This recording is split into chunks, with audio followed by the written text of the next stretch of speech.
Welcome to Khealos' Gaming Table. I am Khealos. On this channel I talk about tabletop RPGs, miniature war games, and rambling about different sci-fi franchises right now since I'm stuck in Orlando. I know yesterday I think it was yesterday before my video, I talked about how I probably wasn't going to be doing a Firefly ramble just because I like the show, but I'm not as enamored with it as a bunch of people. But somebody did have a request that I go ahead and talk about it, and being a YouTube channel where I do ask people to give me requests, how can I deny that? So Firefly is the brainchild of Joss Whedon, coming off the success of Buffy the Vampire Slayer and Angel. To a lesser extent, I think he did Dollhouse, which wasn't nearly as good, but at that point in time, he wasn't toxic like he is now. He was, still that popular and up-and-coming director, writer, whatever. And he pitched the show to Fox, and it was, kind of a Western in space. Surprisingly, Fox actually went with the idea, but they seemed to sabotage it almost immediately as they started airing episodes out of order. So they might have greenlit it, but obviously somebody up at the top didn't have faith in the project, and it lasted half a season, whatever the case was at that point in time. And I'll admit I missed Firefly when it first came out. I didn't catch it until after it had come out on DVD, Blu-ray, whatever the case is.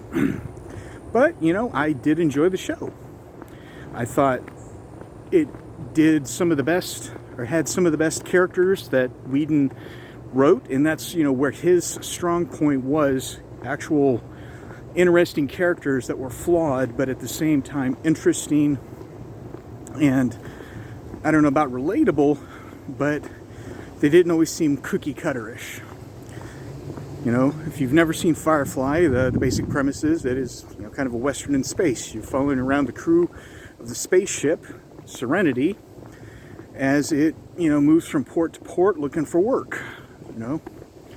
It is, yes, it is a sci-fi show, and it does show several great sci-fi things. There's a couple of big cities, lots of shots in space at the same time. You have your Western locales because you've got people in colonies and things like that where they might not have the giant tech base, and they're going to revert to stuff that works. Ranching, farming, all of that stuff. Sure, some of the tech might enhance and make it a bit easier, but cows got to eat, cows got to drink, and somebody's got to deal with them. And when you're talking about moving from planet to planet, somebody's also got to transport those cows to the market. Not quite as easy as the old cowboys moving them in a cow train or whatever it was. So the story is set in the future. I forget the exact time frame, but in the future there was a war between effectively the East and the West. And, the one side won. Malcolm Reynolds at the time, he's the captain of Serenity, played by the always fantastic Nathan Fillion, was a sergeant, I believe, and when he, at one of the last battles of the war, effectively saw his side, surrender. He kind of took that personally, but, being the pragmatist that he was, he, didn't quite let it burn a hole of hatred in him, but he also knew that he couldn't trust anyone, not really. Zoe, his, whatever the person under a sergeant would be, became his first mate, his executive officer on Serenity. And Serenity is a Firefly transport vessel, hence the name Firefly. And, it was actually an interesting design. I've seen, the deck plans for it. It's actually really well laid out. Then you've got Wash. He is the pilot of Serenity and husband to Zoe. You've got Khealos, she's the mechanic, chief engineer, whatever you want to call it. You've got Jane, played by one of the no, actually he's not a part of the Baldwin clan, but he is Adam Baldwin? I forget. At any rate, he is the muscle on the show, basically a gun for hire. And after they stop at a planet, they pick up 3 more. 2 that they know of, not that they didn't know the third. The first is Shepard Book. He played by the late Ron Glass. Shepard, at least here, is basically a street preacher, somebody that goes from town to town, planet to planet, trying to spread the good word. Then you have the doctor, and I forget his name. Last name is Tam. He basically, on the pilot episode, hires Serenity to transport some, expensive cargo from point A to point B. But after they realize that it might be potential contraband and get them into trouble, they open it up and find a young woman frozen cryogenically. Come to find out, that's his sister, River Tam.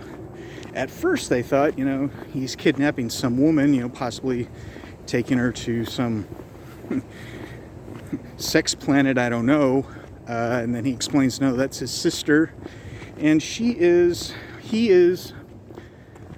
the brother Tam is, probably, a genius, top of his class and all of that. And he basically lays out that as smart as he is, she makes him look like an idiot.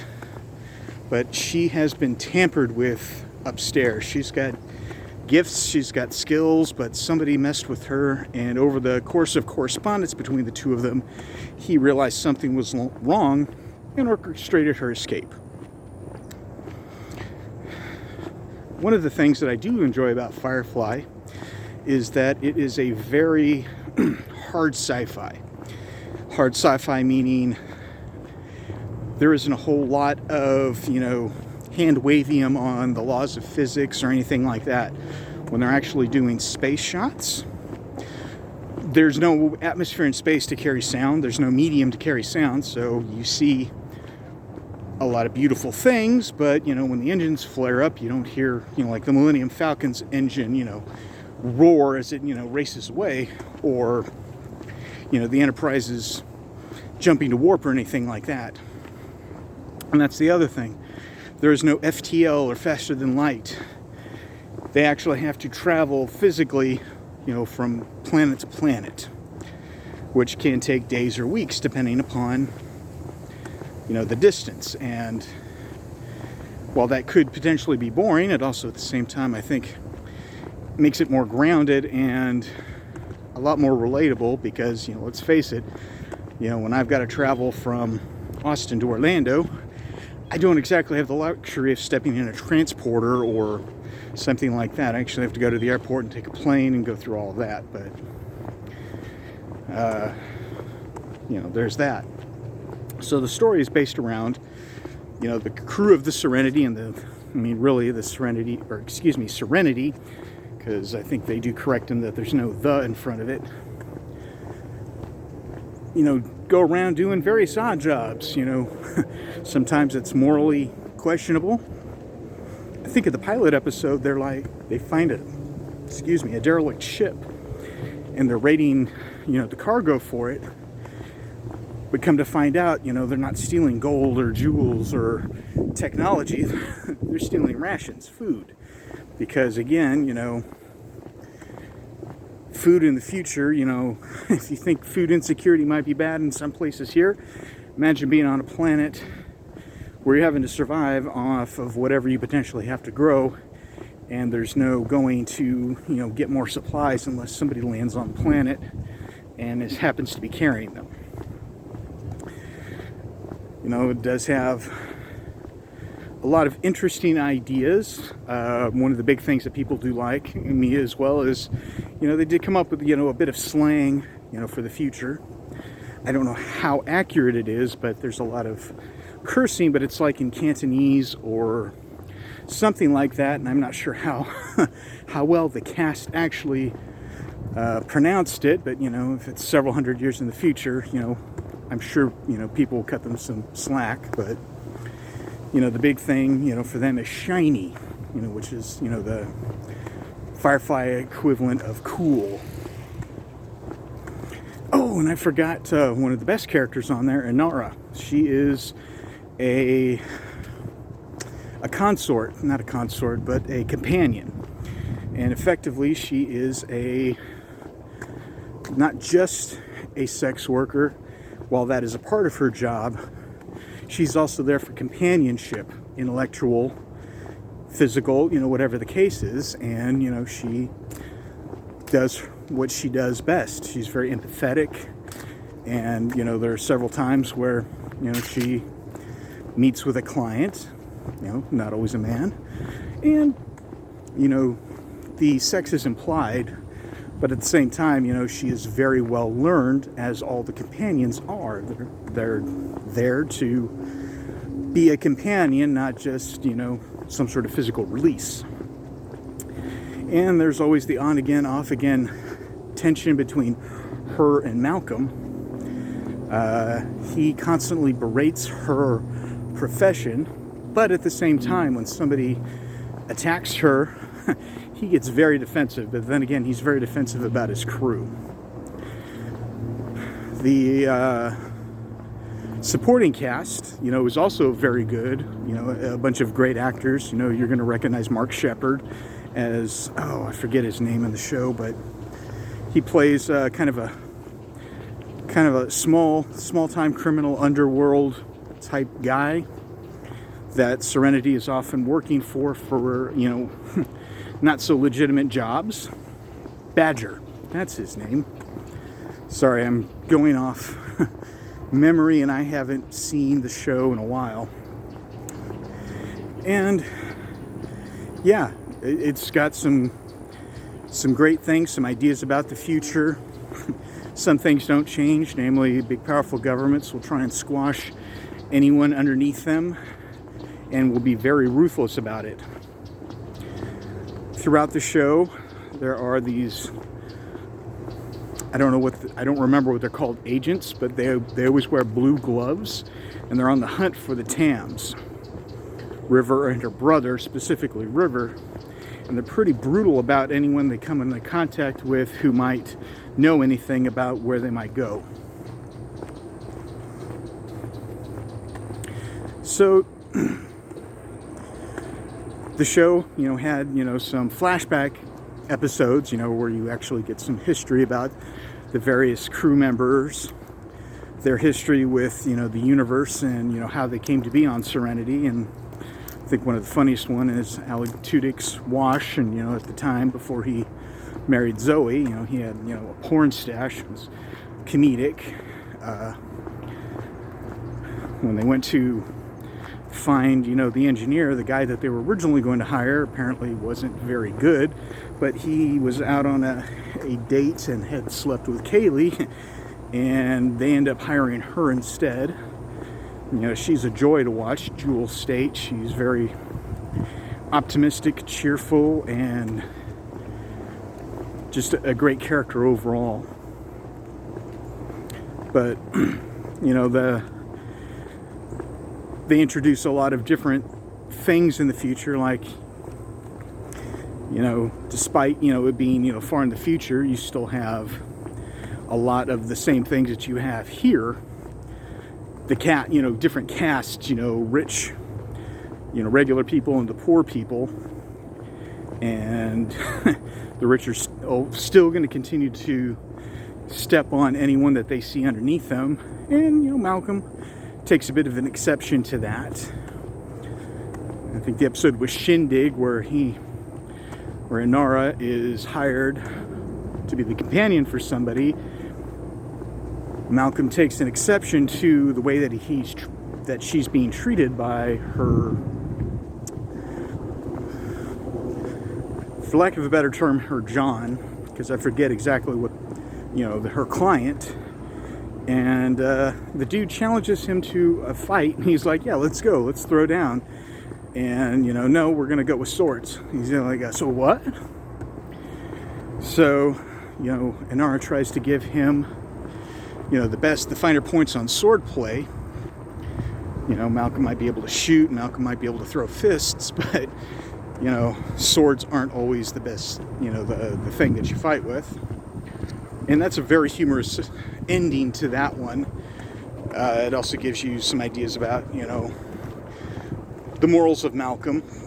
Because while Malcolm does try to portray himself as, a hardened veteran, with a heart of stone, he lets it slip every once in a while.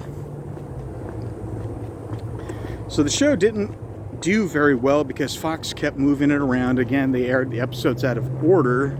So I think they originally showed the first episode of Train Job. And, it is literally a heist on a train. The hilarious thing that I found, and I spotted it immediately, was the soldiers that were on board the train being transported to wherever they were going were wearing like extra, painted the armor from Starship Troopers, if you can really call it armor, because it was just more like a chest plate and some helmets. So, that was great for recycling, some costumes that probably helped keep the budget down a bit. But you're dropped in the middle of this and you're not introduced to the characters. You don't really have an idea about the setting. More about the setting is actually, revealed in the movie that was released, I think, 2 years later. But, little things like that, Fox showing that it didn't have the confidence, and then after 12, 13 episodes, they canceled it. Well, the fans of Joss Whedon, or at least at that point in time, were very up in arms about that. They're called the Browncoats, because all of the side that lost the war all wore brown coats, and that's kind of their thing. Very steampunkish in a lot of ways, visually speaking, at any rate. There was a letter writing campaign, and apparently the Firefly DVDs sold exceptionally well, so they decided to greenlight. A movie was greenlit. The movie was called Serenity. I think Universal distributed it, but due to some licensing rights with Fox, they couldn't actually call it Firefly. So that was, part of, one of the reasons that the movie didn't do exceptionally well. Maybe. That and, the fact it was a very niche market. Even amongst sci-fi fans. The movie is actually Serenity is probably my favorite entry into the universe or whatever. One of the big antagonists, the most gruesome antagonists of the show, are the Reavers, and these are a bunch of psychopaths that somehow can still manage to run a starship. When it's thought that Reavers, in I think the pilot episode, when it's thought that Reavers, might be ahead, they talk about, stories about ships where the Reavers find, how do they put it? Something to the effect of, they eat you and they kill you. Probably in that order as well. And the big thing about Reavers are they turn off, whatever protection that they have from, the power systems. So their ships are leaking, like a ton of potentially damaging radiation. Why they don't all succumb to radiation poisoning, that's a little bit of hand waving there.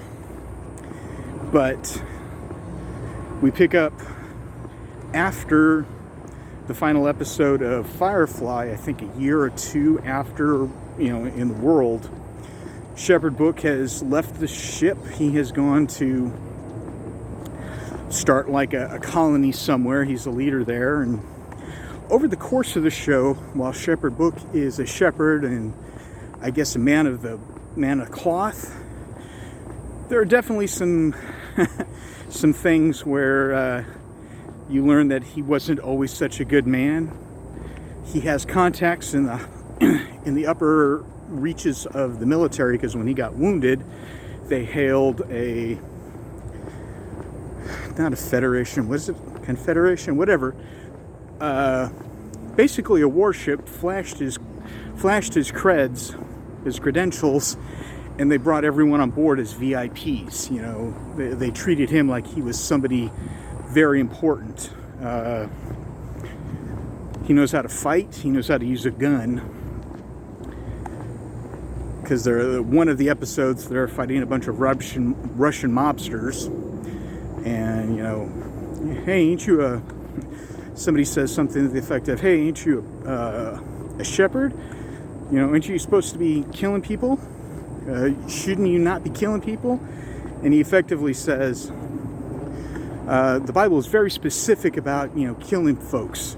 Kneecaps are a little bit more iffy." But so he's done that. Inara has left and returned back to the planet that she, you know, trained on, I'm assuming, to help tutor, you know, young acolytes as they come up in the world of companions. And it is a equal opportunity planet. There are men and women there. And the Serenity continues to move along from job to job. They get hired to, you know, basically boost the payroll from some planet. You know, they manage to get it. The problem being, you know, Reavers. The Reavers find them, and River Tam basically freaks out as she realizes something bad's going to happen, and there's a running fight to get, you know, from the city back to Serenity so they can, you know, get out of there. And come to find out, you know, we get an opening sequence where River's brother breaks her out, and they're introduced to a new character whose name I can't even pronounce. You've seen him. He's a great actor. I just don't want to butcher his name. And he's the operative, and his job is to locate her and bring her back any means necessary, up to and including killing everyone involved, which he does rather spectacularly with a sword. And, you know, basically, you know, one of the plots is him tracking down Serenity, trying to get to the Tams, and basically cutting off every port of exit, every friend that Reynolds and the Tams have, so that there's nowhere to go.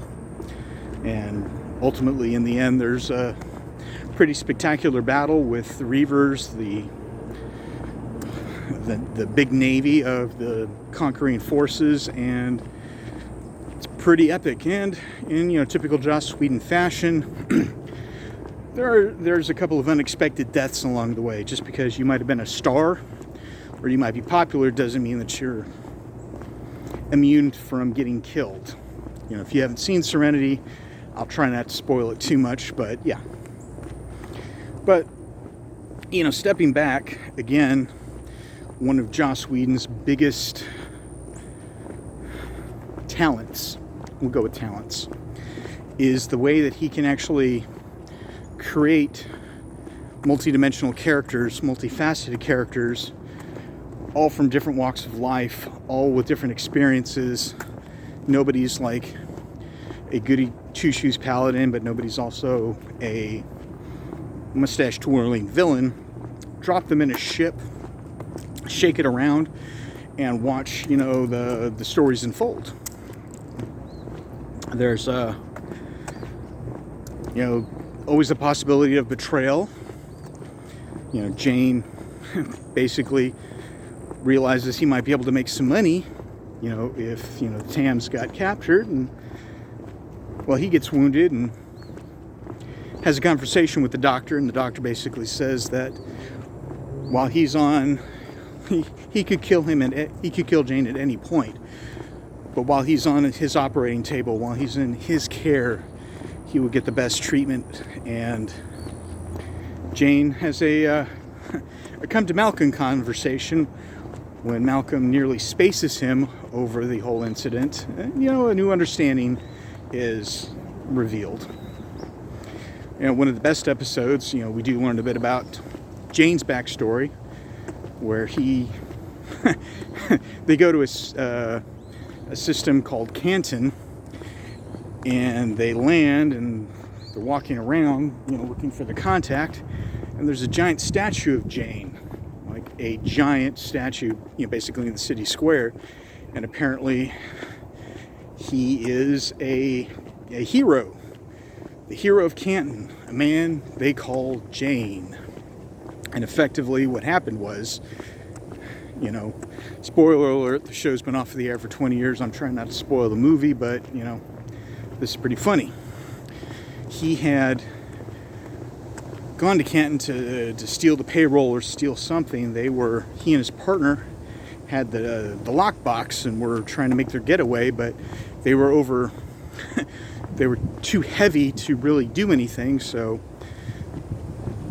Jane effectively kicks his companion out, who then drags the box of coins, the money.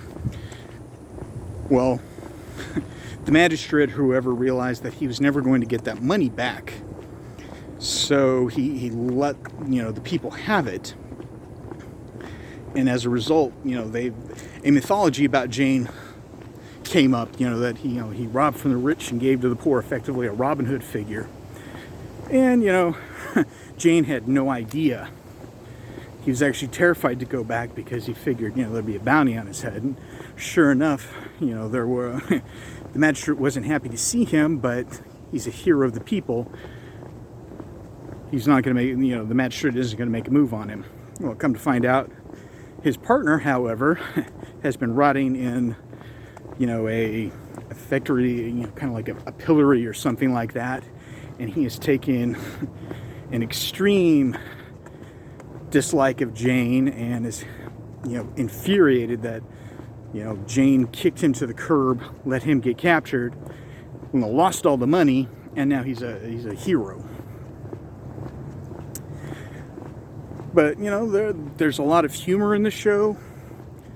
Often it's from the dialogue, from watching Wash play with his dinosaurs to the interplay between the characters. It's just smartly written, and I know, again, Whedon is now toxic.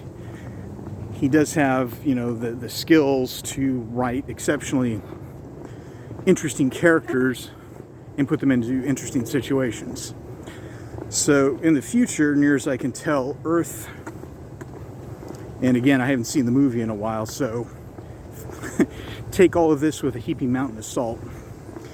In the future, Earth, all of her materials are used up, so they took to the stars. Well, not really to the stars, they just, not fully explained, but I think they basically figured out ways to terraform and colonize different places around. I don't know if they got to Jupiter and started terraforming the planet, the moons there, or what. They don't really fully explain it, at least not that I remember. But it was interesting. It reminds me something of what they had to do, at least initially, the first, I guess, few books or few seasons of The Expanse. Because The Expanse, at least not until they create the rings or find the rings, it's set in our solar system. Granted, Mars and Earth are the two big power players, but there's no faster than light, no way to leave the solar system. So, the future is just everyone gathering as many resources that they can from asteroid belts and moons and other places like that. So, but Firefly has garnered this huge, I don't know how big it is anymore, just this giant fan base of people that, every time there's a top science fiction show compendium or, vote for your top science fiction show, they will go out of their way to put, Firefly on top of Doctor Who, on top of Star Trek, on top of, all these IPs that have been, around for decades. So I can tell you, a little bit about the fan base. One of the cool things about the fan base is they do like to, is the cosplay, because a lot of it is, very steampunk, very Western, with some, science fiction flair. Malcolm wears, I want to say, like a long leather duster. A lot of people wear suspenders. Browns are very much a big color on the show. And, it's... If you haven't seen Firefly, some of it is a bit dated by today's standards. Again, it went off the air 20-something years ago. Something like that. But it's still a good show. Check out Serenity as well.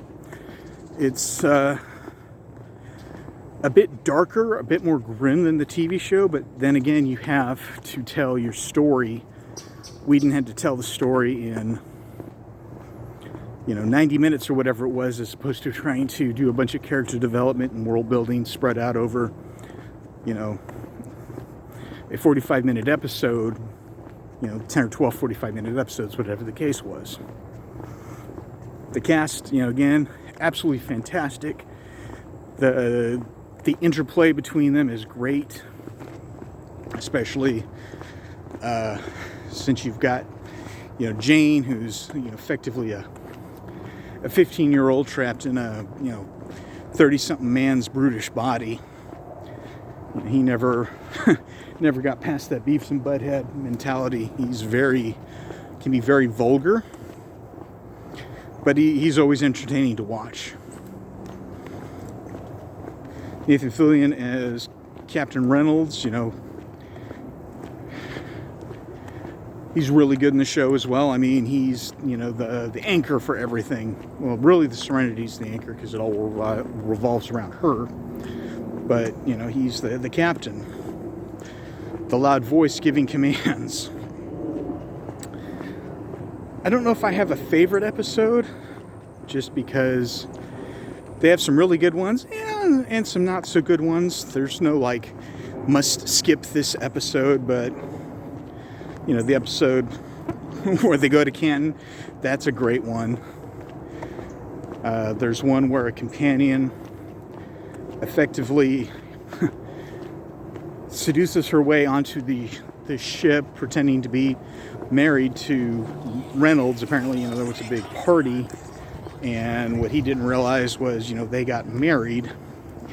Come to find out, she's a companion, or at least a former companion, and her job, or what she wanted to do, was steal, I think, the only energy weapon on the show. I think it's called the Lassiter. And, it's a laser pistol that is worth, an untold amount of money. And it was pretty funny watching that whole episode unfold. And, if you're into that kind of thing, you do get to see at least a butt shot of Nathan Fillion, Malcolm Reynolds, when he was physically in his prime, while waiting to be picked up by Serenity at the end of the episode. You could probably find it on YouTube if you've got the DVDs. You can certainly check that out. Crime in the future, obviously still exists. The mob. The mob evolves to, move into the future. Violent and very dangerous. Always, looking to maintain control. Watching Reynolds kick somebody into the engines of the Serenity to make a point was pretty gruesome, but, wow, there's a bunch of bugs flying around. Welcome to Florida. But yeah, Firefly and Serenity are a good science fiction, and that, not to belittle the fact that it got, canceled early. The simple fact is, you can watch it, you can binge it in a weekend and not have to, oh crap, I've still got 3 more seasons of this. Kind of like what I was doing when I was binging SG1 or Supernatural. oh man, I'm only on season 6, and I've got 26 more seasons that I've got to go through. There were some comic books from what I remember, probably Dark Horse Comics, because at that time they were the ones doing all the movie tie-in stuff, that supposedly also, I want to say, continued the adventures of Serenity after the events of the movie. I don't know too much about that. You can probably find a synopsis on Wikipedia or something like that.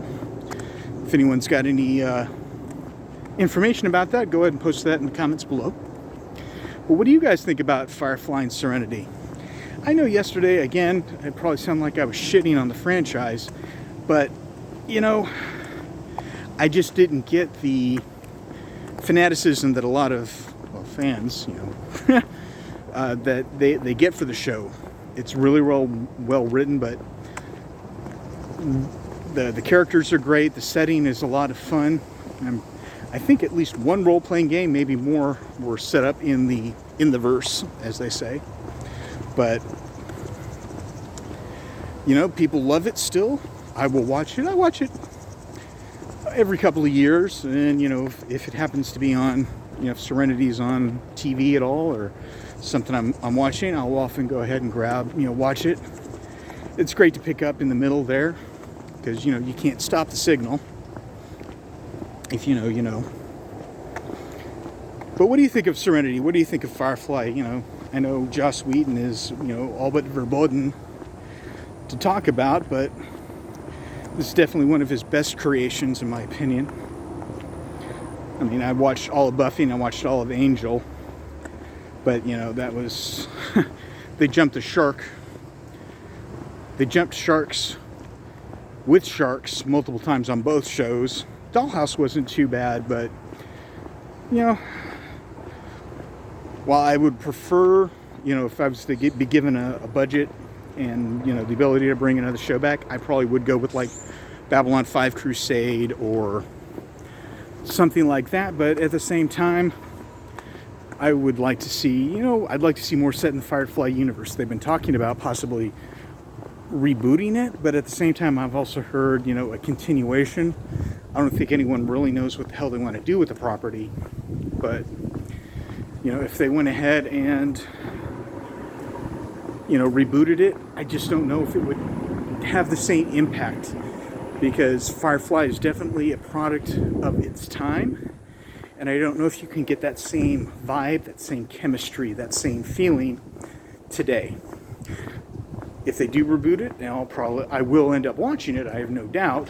Whether or not it holds the candle to the original, impossible to say. My crystal ball is often wrong, because my finger is far away from the pulse of anything